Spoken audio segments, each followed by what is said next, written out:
Hello. Good afternoon, everyone. What we're going to talk about today is my influence that I'm receiving from Japanese culture and some of the influence that is in the kitchen and outside of the kitchen. For instance, how we've learned how to take better care of our fish and how we've been able to have a better product because from the Japanese we've learned more than just cooking.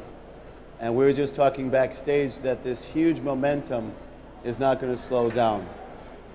When I first went to Japan, I thought I knew what fresh fish was, for example, because I grew up in New England and lived a lot on Massachusetts, Cape Cod. But the first week at sushi school, we had to kill live fish. And what that was to cut the spinal cord, tap the fin. I thought that was it. After that, we had to put it in ocean water for 2 hours, and the oxygen in the water continued to move the muscle until the flesh was clear as glass. So we did this on Cape Cod about 5 years ago with sushi professors at Johnson's & Johnson's estate. And we held the striped bass up that was clear as glass. And you know, striped bass is never clear as glass. So that's just an example. Out of the kitchen, we're learning a lot. In the kitchen, it's going to get better. We're going to have better products, and we're going to learn how to use the products with the Japanese approach, the culture and the approach to food, to raw ingredients, and the respect for purity and nature, extremely powerful.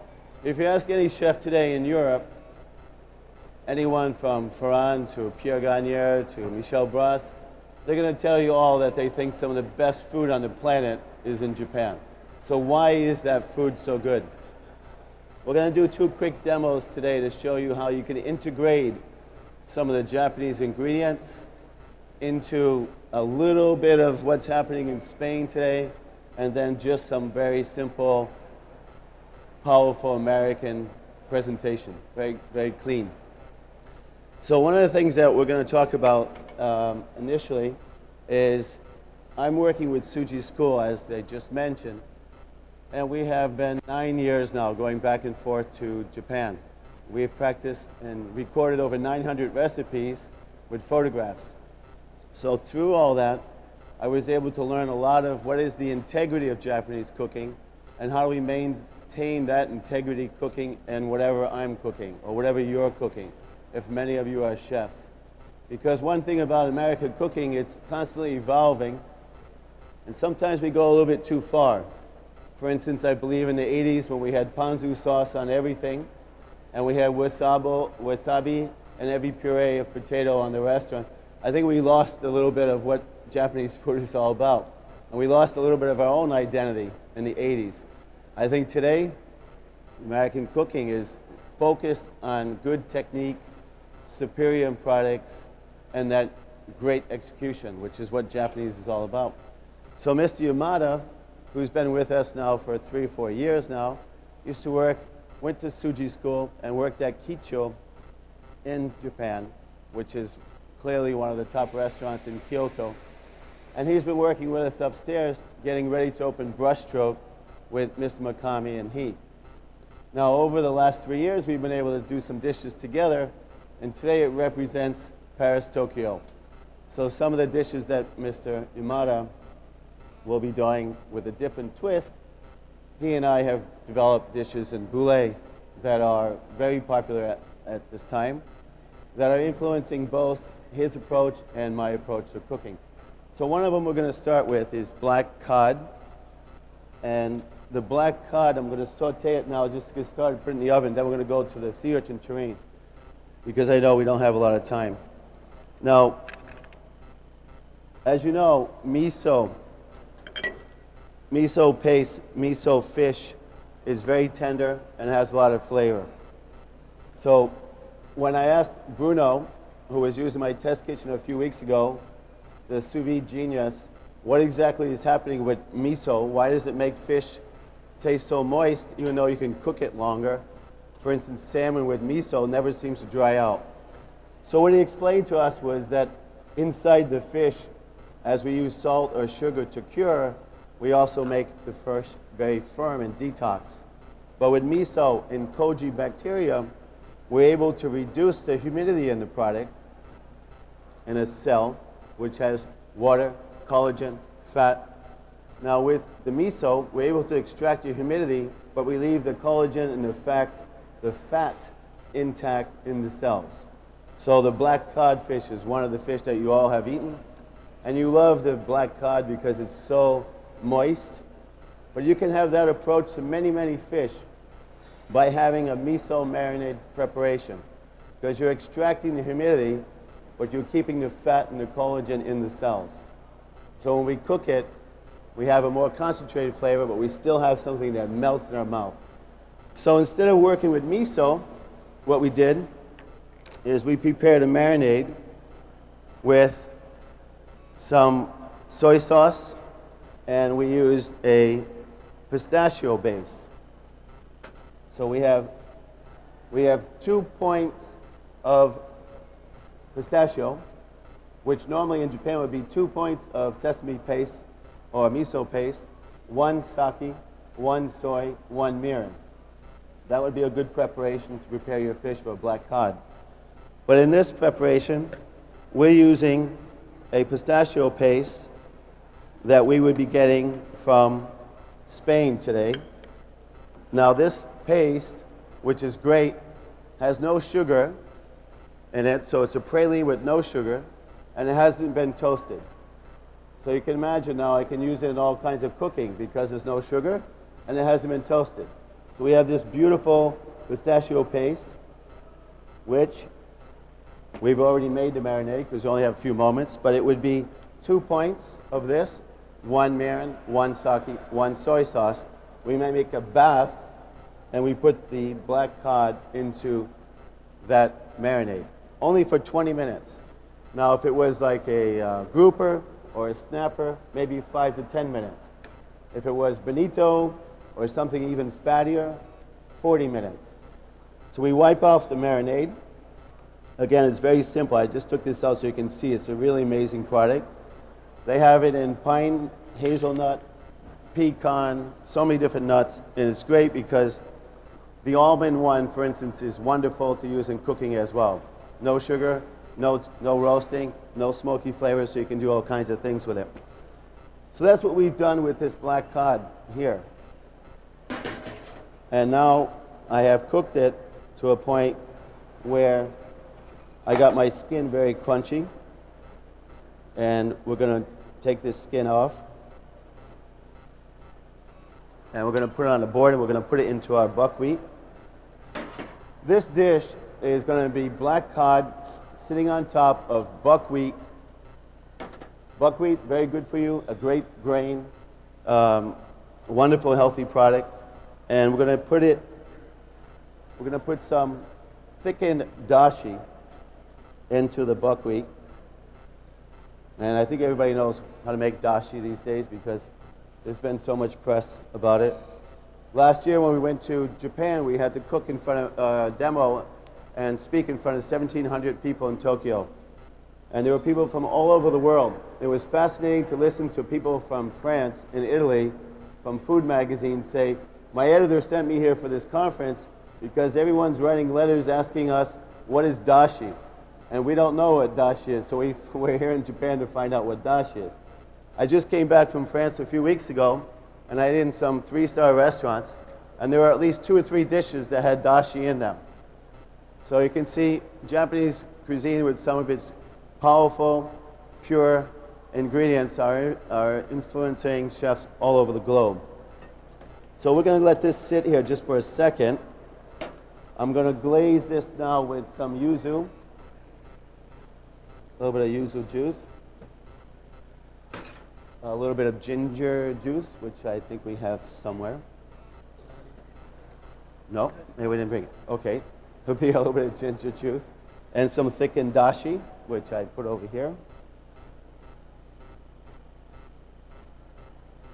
Okay, and we're going to put it in this oven, and then we're going to make the terrine. We're going to come back to this dish.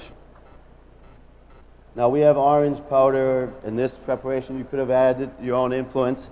So far we have the marinated black cod with pistachio, and the koji from the soy, and the koji from the sake, and a little bit of mirin. That's the thickened, kuzu thickened dashi. We're going to put it in the oven. And hopefully it's going to be cooked in a few minutes. Now, we're going to go directly into the sea urchin, which is a dish that Mr. Yamada made, and I'm going to present it in a different preparation. But this dish is basically sea urchin with soy, some mirin. You know, Mr. Suji was always laughing because every of those restaurants that I eat at since the 9 years, when I go and I ask what's in it, he always tells me, same thing, 4 things: soy, sake, mirin, dashi. So they have 19 million recipes with those 4 ingredients with different combinations. So in here again, we have a dashi that's made pretty much from those 4 ingredients. And we can have a small influence of different aromatic, maybe American or Western herbs into our dashi. Because Mr. Suji, when we practice in Osaka, he always tells me, okay, now you do it your way. So they're very interested in terms of how the Western world is going to incorporate or put their own influence into Japanese cooking. But I always find the Japanese cooking so pure, so powerful, it's very difficult to really deviate from it. You can see that, you know, for instance, even this mold, which is outstanding from Japan, they have wonderful tools to work with. So what we have today is, so far, beautiful Malibu sea urchin with a dashi, some soy, some mirin, some sake, and gelatin, or agar-agar as well. If you're going to have something that you have to travel with or that you want to build on, you might want to use a little bit of agar-agar just to hold it up a little bit firmer. So I need a little whisk or a spoon, and I think there's a whisk somewhere. There was one. Okay, so what we're going to do is prepare a little sauce, crème fraîche, a touch of vodka. We have the caviar.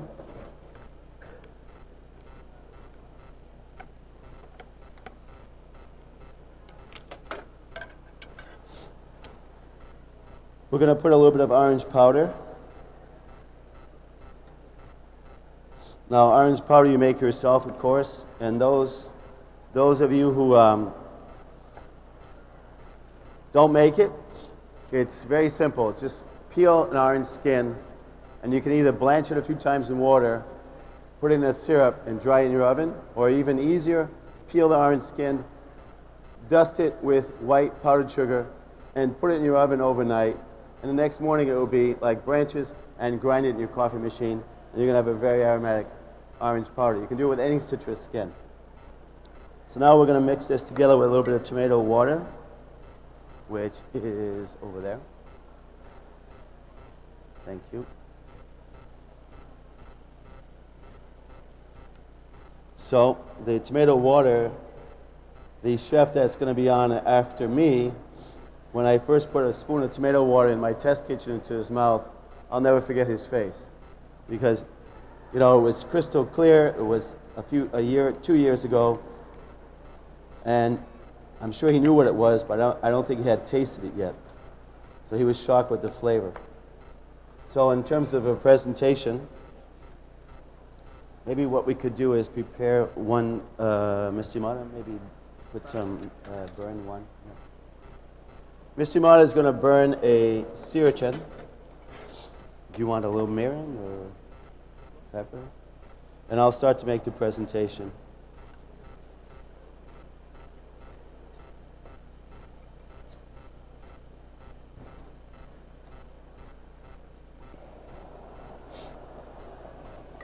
I'll need, maybe bring all the spoons over.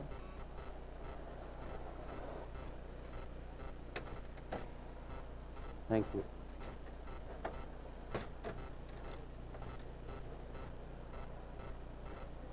So we have a little bit of caviar.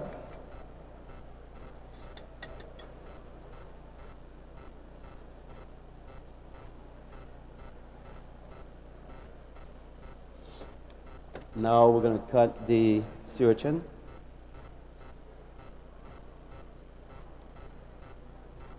You know, sea urchin, as all of you chefs know, there's two customers about sea urchin. One that loves it and one that hates it. What's interesting about this dish is that we've been able to get the ones that don't like it to love it. Sometimes we don't tell them they're having sea urchin, but it's a completely different flavor.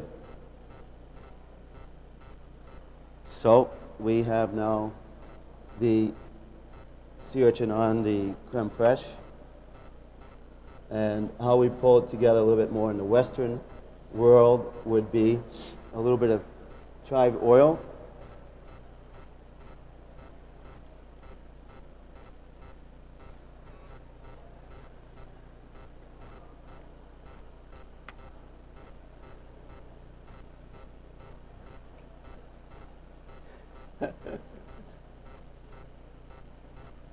the chive oil mixes very well with the shallots and the crème fraîche de vodka.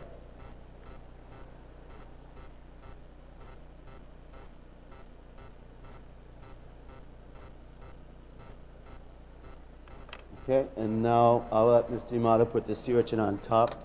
Maybe just one piece.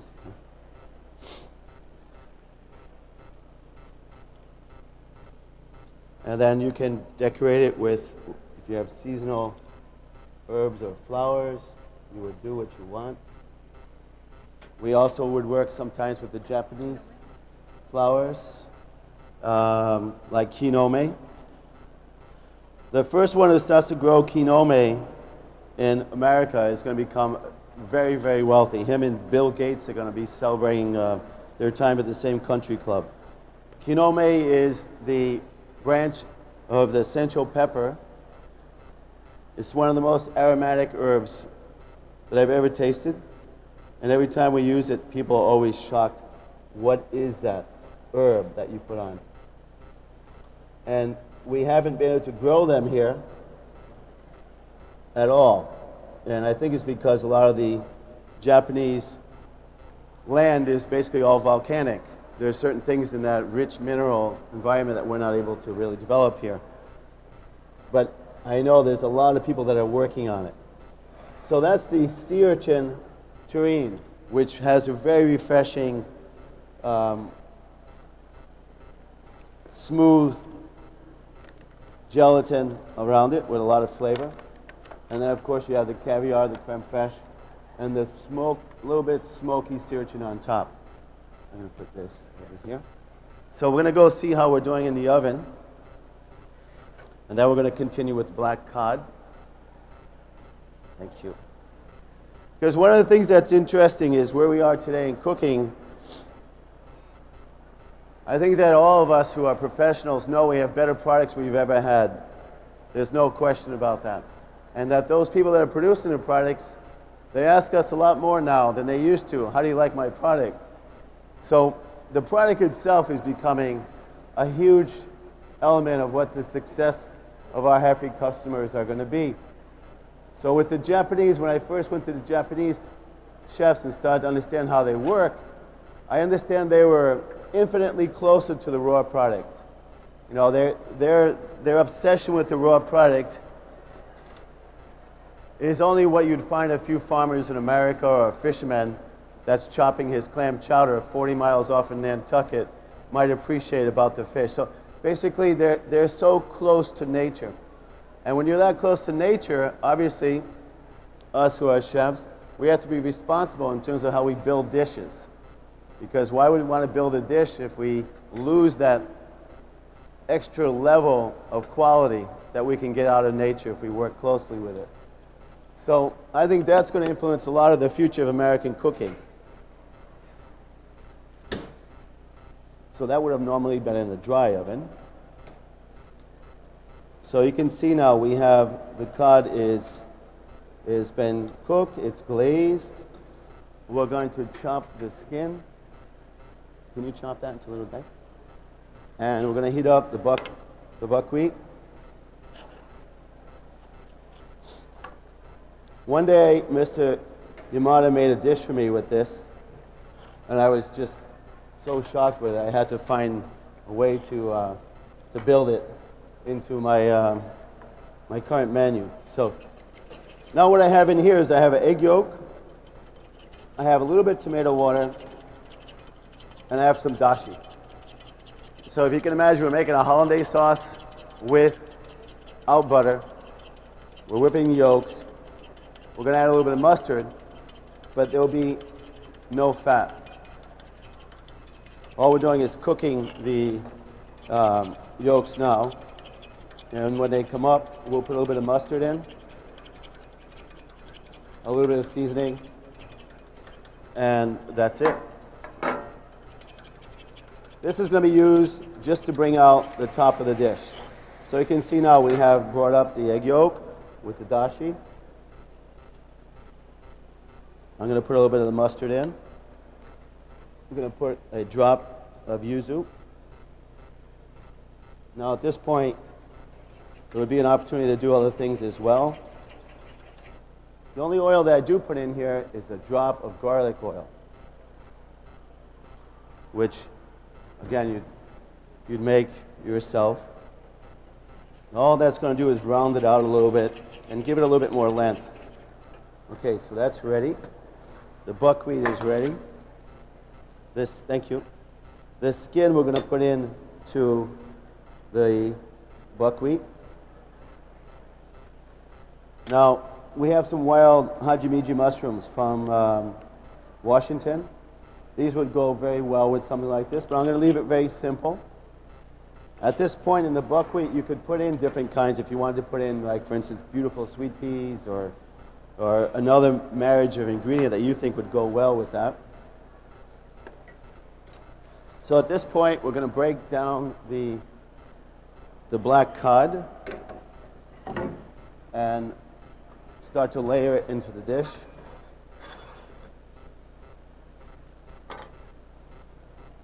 So we have the buckwheat. Inside has the crispy skin, which is full of flavor, very smoky. We're going to put a few branches or a few twigs of lemon thyme, very aromatic lemon thyme inside. Lemon thyme is something that, you know, someone asked earlier, where were you watching American cuisine? How long has it been you've been doing it? Well, I remember when we couldn't find practically any herbs coming back from France in the 70s and the early 80s. And today it's really amazing what quality of ingredients we have to work with in America. So we have that ready now. We have the cod, which has been, again, marinated, roasted, skinned down, a little color, and then we pour out the fat. We put in a glaze of acid, either ginger or yuzu or even a wine, if you're going to want to bring it a little bit more to Paris. And then we put on the thickened dashi, and we put it in the oven. At this point, the fish now is going to be easily flakeable, so you can see how we can take it apart. And what's great is, which Bruno and I talk a lot about, because one time when we had a sous vide class, the professor asked everyone, what cooks something? And everybody went, heat. And that was the wrong answer. Water or humidity cooks things. The response from the chef was, try to cook dried beans. You'll cook them for a whole week, they will never cook. That's why we soak them overnight. So we have positive and negative neutrons that are moving around. The humidity, the water, carries the heat through and expands heat through a product. So now that we have less humidity in the fish because the miso or the koji took out the humidity, we have a more concentration of fat and collagen, which, as you know, slows down the heat. So the heat goes through slowly, more uniform. And that's why you can get such beautiful, you can see there isn't any area on that fish that's not cooked the same temperature. So people always ask us, what do you think is going to be the most influential element of Japanese cooking in Western cooking? And I think that will be fermentation. Because we have fermentation in Europe, we have sauerkraut, of course we have fermentation in our wine, We have fermentation of vinegar in bread. But the Japanese, they use fermentation like we would use a saute pan. It's really amazing how many things they use to activate flavor into a product by fermenting, even for a short time.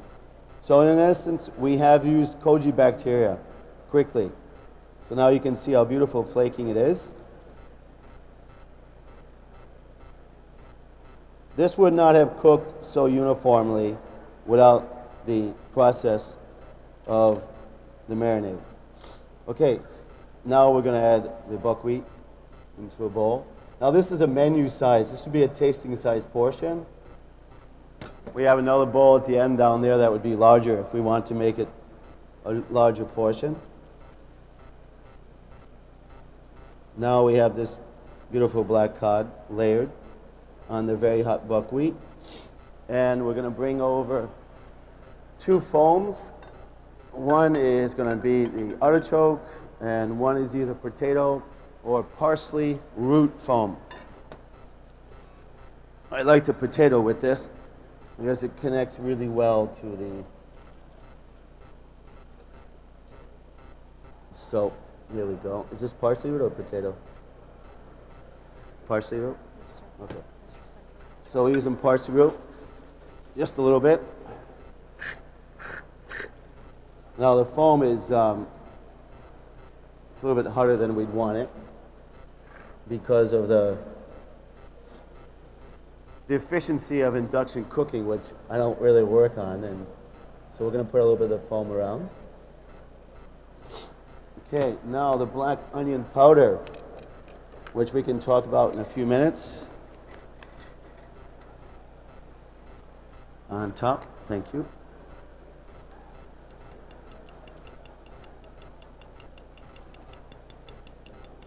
When we serve this dish, some people think I'm serving them a bowl of charcoal. But the black onion powder is so aromatic and has a beautiful texture once they taste it. And then you have the light foam, and then you have that beautiful fish, and then you have the strength of the buckwheat below. So we're going to put a little bit of this mustard and egg. And then normally we would put a little bit of either dill flour or mustard. We have mustard today, great. So we're going to put mustard flour on it.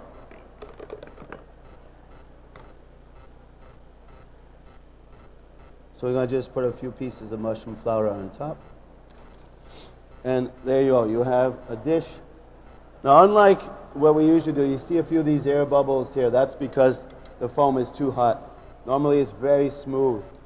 So when you go into it, you have that beautiful texture with the onion, the burnt onion, and then you have those two foams. The beautiful fish that's lacquered with the ginger and yuzu dashi, and then, of course, the buckwheat below that. So this would be a dish that I would think demonstrates not only a very healthy ingredient, the buckwheat, but a different preparation of fish. It has the layers of both light and texture. And I think what I love about it, it's also very entertaining because you're wondering what is this plate when it sits in front of you. Again, this is way too hot, so this would have been totally flat and very smooth. So I think that this is itself a dish that would be with purity and with integrity, respecting Japanese ingredients and the technique, and then having some fun like we all do in America with some of the modern techniques of movement of where cuisine may be going to both amuse customers or also to give ourselves a lighter texture, because obviously both of these are made, there's no cream in here, we rely on the air to give it the foam. The heat is wonderful there as well, so it holds it up even more. So I'm looking at my clock, and I'm wondering how much more time do I have? 5 minutes? Okay. So some of the dishes that we'll be doing with Mr. Tsuji and the Japanese chefs are compatible with what you had today. Sea urchin. It's very difficult to work with sea urchin when the texture of a sea urchin doesn't really rely on anything else. You can't really put it with a vegetable. It's difficult to put it with a salad, you know, in terms of the Western world. But when you carry it in that beautiful gelatin, and then when you have the heat texture and the smokiness of the sea urchin when we burn the top, it elevates both the warm, aromatic flavors of sea urchin because we heated it. And we gave it a little bit of smokiness. And then we have this very refreshing chilled jelly below. And then we have the saltiness of the caviar. And of course, the vodka and crème fraîche just seem to wrap around all of it. So that would be a perfect example of a French, when the French are producing food, most of the time we have to learn how to present food that people are going to drink wine with. I think there are certain cuisines that are very exciting to eat, but it's very difficult to compete with the French cuisine that goes so well with wine. So over the years, when we start to incorporate different kinds of techniques or ingredients from Japan, we want to always make sure if we're going to use them, we had to realize that most of the people in the dining room are going to be drinking wine with this dish. And what's the prospects of wine? The acidity of the wine is going to totally cleanse your palate and give each time a clear, pure taste and a new introduction to the dish as if it was the first taste. Now, when we eat kaiseki in Japan, and I don't know how many of you have been there, but I strongly suggest if there are chefs of you out there that haven't been to Japan, that you should definitely take a tour to Kyoto and eat some of the dishes and let those chefs cook. I know Pierre later tonight is doing his demonstration on spontaneous cooking. I think when you have superior ingredients and you have superior techniques, you can be as spontaneous and as quick as anyone can be as a magician. So later Pierre will talk about his influence of what spontaneous cooking is, but I think that when you go to Japan, you're going to have a whole new approach to your products and how you use your technique. These would be two today that I think that Mr. Yamada and I had fun with.